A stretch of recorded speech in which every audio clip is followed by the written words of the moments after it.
Hi guys, welcome back to my YouTube channel. This is Learning Vicariously with yours truly, Winnie. Today we are talking about pregnancy, everything pregnancy. I will share with you the experience that I had, the lessons that I learned, what I would recommend, the myths around pregnancy, and the red flags you need to look out for in your pregnancy journey. So let's get into it. I told you guys in my previous video, I barely had any major issues around my pregnancy up until the 6 month mark that I noticed that I was bleeding, but it got concluded to just being me overworking myself, so no biggie. um, Now, I need us to understand a few differences that we will experience as women during our pregnancies.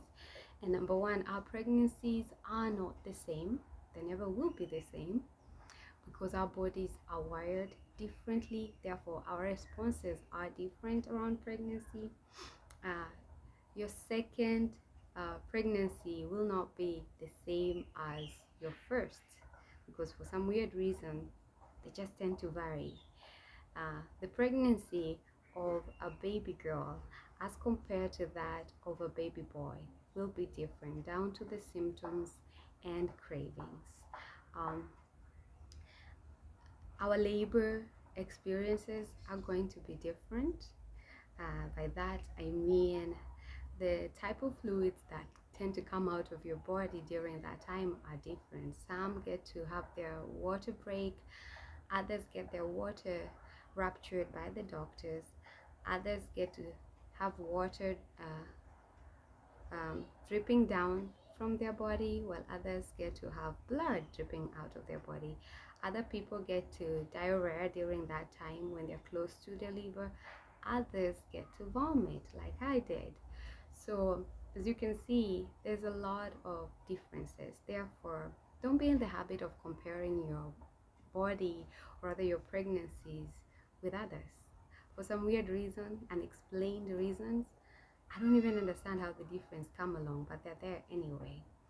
So facts around pregnancy. Number one, baby brain is a real thing. Like you find yourself forgetting a lot, and also just uh, being unable to concentrate much on basically anything around you. Another fact is that your breasts become big, and therefore your breast size changes. And another weird thing, your feet size also changes. For some weird reason, your feet tend to grow during pregnancy, so your shoe size changes. And your skin may change for some of us, especially if you compare the pregnancy of a boy to that of a child. That of a girl, sorry, you'll find that that of a girl, you tend to have more breakout for some of us, others don't. So changes in your skin also. uh, the other fact around pregnancy is that you get to uh, experience what it means to be in the bathroom 24/7, either urinating or vomiting your guts out. And the other thing that I need you guys to understand about pregnancy is that nesting instincts is a thing, you guys. Like you'll find the urge to just prepare yourself by cleaning your baby's clothes, um, getting your things ready and packed. It's a real thing, you guys. It just comes out of nowhere. Mood swings are also a thing. Like if you're pregnant, you have what is called as pregnancy hormones, and they tend to fluctuate. So other times, sorry guys, other times you find yourself really happy, other times you're moody, other times your emotions are all over the place, and other times you just get really irritated a lot. And it's okay, comes with the territory. um yeah, so those are the facts around pregnancy that I feel you need to know.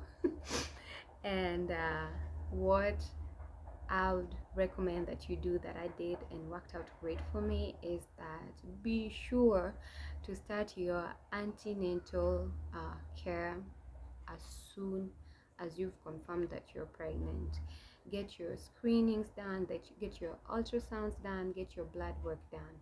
And I would recommend that you remember the first day of your last menstrual cycle. It is going to be very vital in estimating when your due date will be.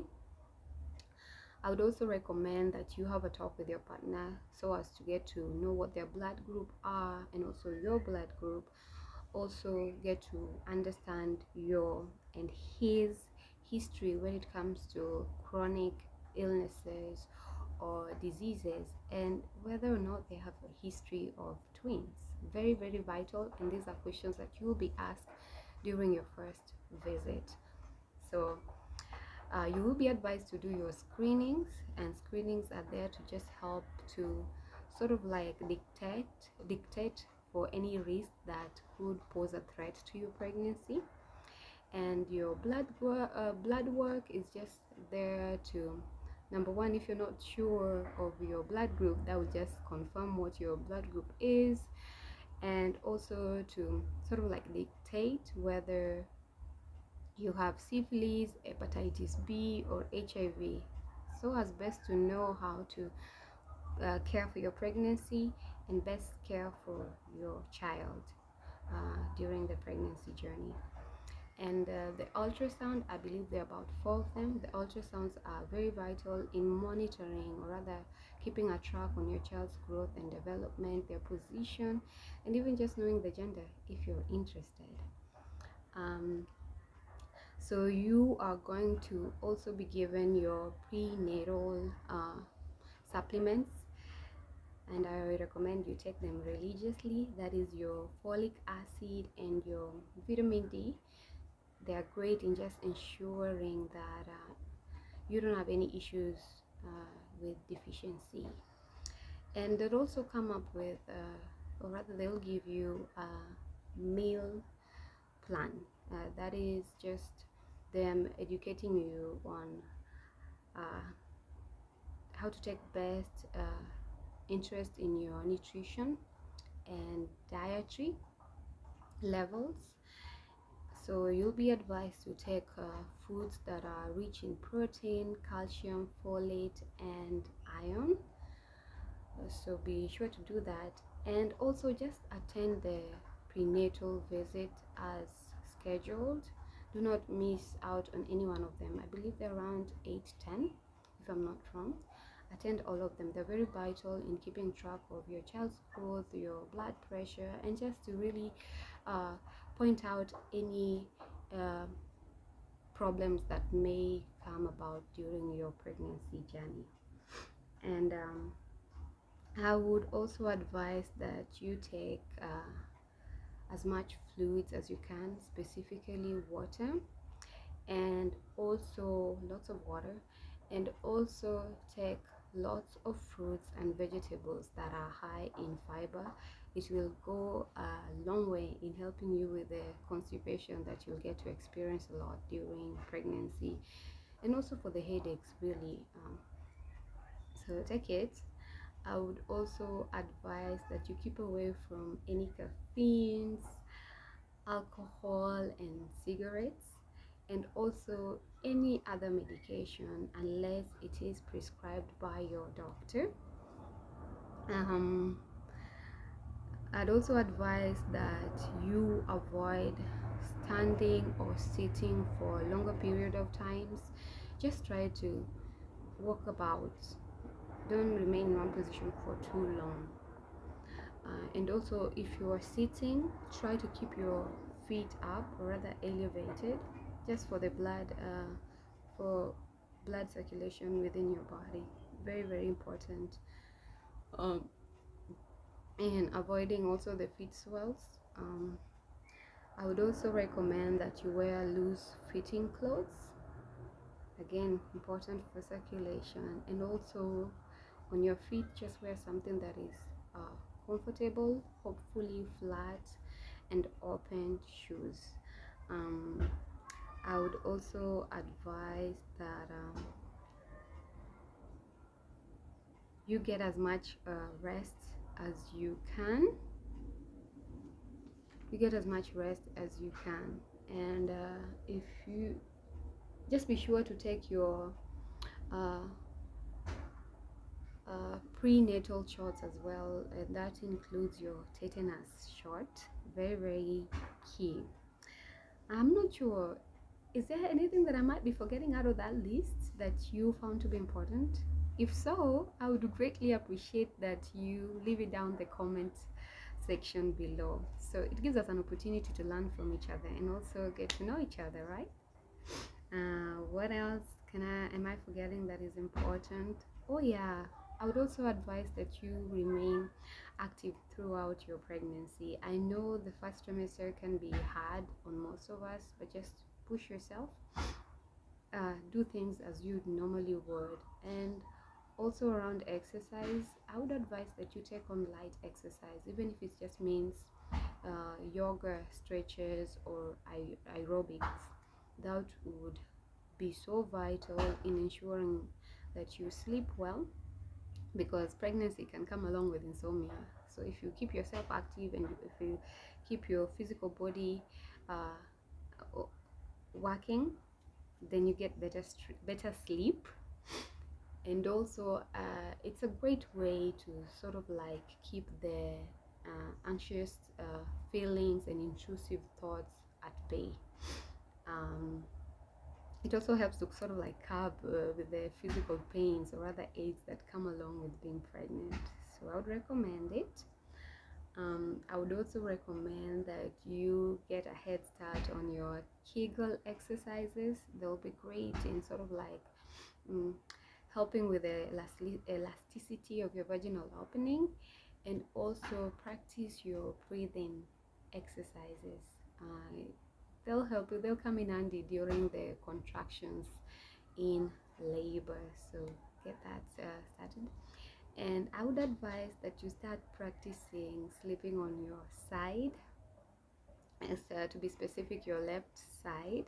Helps with circulation and also helps to just uh, protect your child. It's a safety measure for your child as well, because research has recently found out that women who sleep on their back tend to experience more stillbirth. So do that for your baby's own sake. And also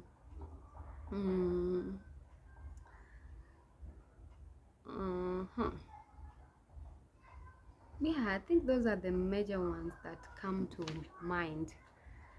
I don't remember much, but those come to mind. And also during your third trimester, it is very important that you keep a track on your baby's movements. Like, take a keen interest on that. If the movements slow down, be sure to report. If there's no movement at all, be sure to also report on that as well, because some women can be ignorant around this, and that would end up causing them a lot. So look out for that. I would also recommend that you have your birth plan in place. Birth plan basically entails whether you're having a home birth or a hospital birth. If you're having a hospital birth, where is which hospital have you chosen? At least have 3 options of hospital: public, and 2 publics, and probably 1 private. And I would recommend that you also get to decide whether you're having, in others we have the freedom of choice, whether you're having a vaginal birth or CS. So do that as well. And also whether you prefer to have a doula or a midwife with you during your labor and delivery experience.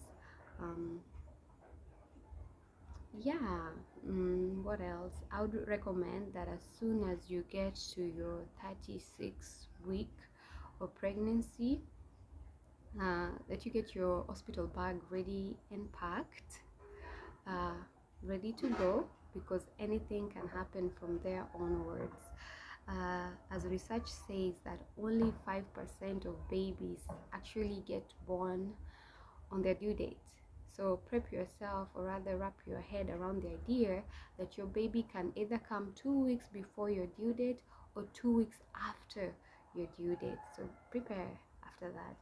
mm, I would also advise that if you can afford it, attend bath classes or even Lamaze classes. These are great platforms where you get to understand more about pregnancy and the care during pregnancy, or pregnancy care, if you will.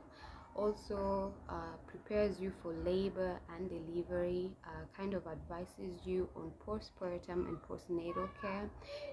I would advise you bring your partner along with you, for it is a great opportunity for both of you to bond with your baby, with your unborn baby, and also just get him to understand exactly what goes on in pregnancy and what both of you are in for after the baby comes.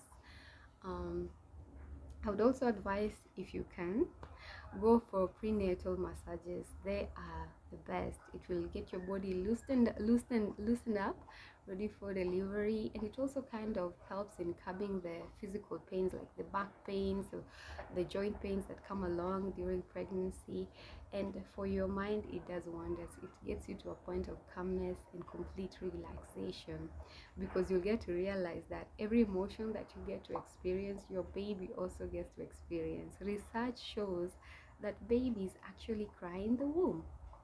Yeah, weird but true. So take care of your mental health during pregnancy as well. Is just as essential as your physical well-being. And if you can have help come in advance before you go into labor, like get house help or just a relative come in to help you in the first 6 months of your postpartum, that will go a long way in helping you in your recovery. um, so yeah, the myths around pregnancy that I got to learn is, number one, they say sleep when the baby sleep. Who's going to get the work done around the house if you're sleeping? Number two, you're eating for two. No, you don't have to eat for two. Eat the normal portion that you normally would. Just be keen to look for the nutritional and the dietary levels in each and every meal that you have. Adding weight during pregnancy, it's okay. It's not okay. That could lead to some serious health issues. So watch out for your weight during pregnancy. What other myth am I forgetting? Yeah, too much exercise can hurt your baby. No, just if you overly do it, it's what can cause your baby harm. But under the recommendation or the advisement of the doctor, light yoga or aerobics are okay for your physical health and emotional as well.